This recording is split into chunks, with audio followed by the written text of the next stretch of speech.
Joyeux anniversaire Alexandre Pell. Ce vendredi 18 août 2023, l'ex-acteur emblématique de Caméra Café fête ses 62 ans. Celui qui a longtemps fait plier de rire les téléspectateurs de la 6 Est par le passé aussi brouillé avec Bruno Solo, son ex-partenaire à l'écran. Sujet délicat qu'il a évoqué sans filtre auprès de nos confrères de Voici en 2015. Un comédien incontournable. Ce vendredi 18 août, Alexandre Pell fête ses 62 ans. Un bel événement qu'il aura certainement la chance de pouvoir célébrer avec ses proches. Pendant plusieurs saisons au début des années 2000, l'artiste a brillamment campé le rôle de Sylvain Muller dans Caméra Café, un comptable aussi maladroit qu'attachant. Dans la célèbre fiction, le principal intéressé a aussi donné la réplique à d'innombrables stars du petit écran. À l'instar de Bruno Solo qui incarnait l'incontournable Hervé Dumont, également co-auteur de la série. Après s'être illustré à ses côtés dans Espace Détente, une adaptation de la saga diffusée sur la 6e chaîne, Alexandre Pell n'a pas eu le même enthousiasme pour tourner Le Séminaire en 2009. Au cours d'une entrevue accordée à nos confrères de Voici en 2015, Alexandre Pell a révélé qu'il s'était même fâché avec Bruno Solo. Ils ont décidé de baisser mon salaire pour Le Séminaire, et j'ai refusé. Je ne suis pas que Sylvain de Caméra Café. Quand on vous traite comme une merde et que vous avez la possibilité de dire merde, vous le faites.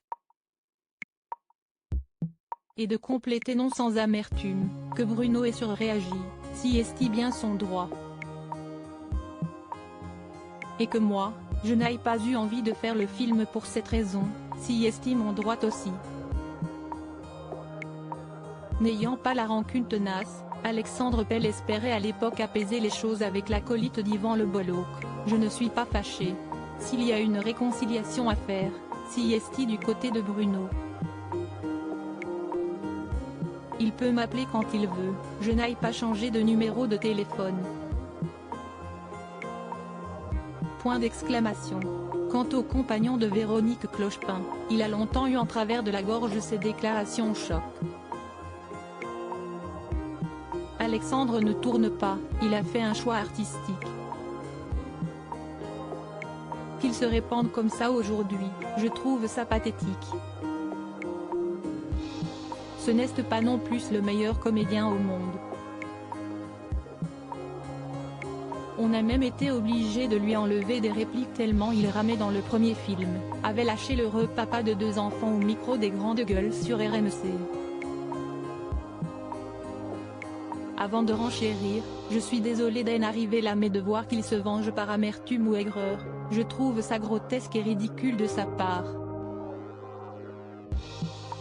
Fort heureusement depuis, de l'eau a coulé sous les ponts. Les 2 stars ont d'ailleurs fini par faire la paix. Information confirmée par Alexandre Pell sur le plateau de chez Jordan en avril dernier. La preuve est, il a répondu présent pour mettre en boîte Caméra Café, 20 ans déjà dévoilé en début d'année. Tout est bien qui finit bien.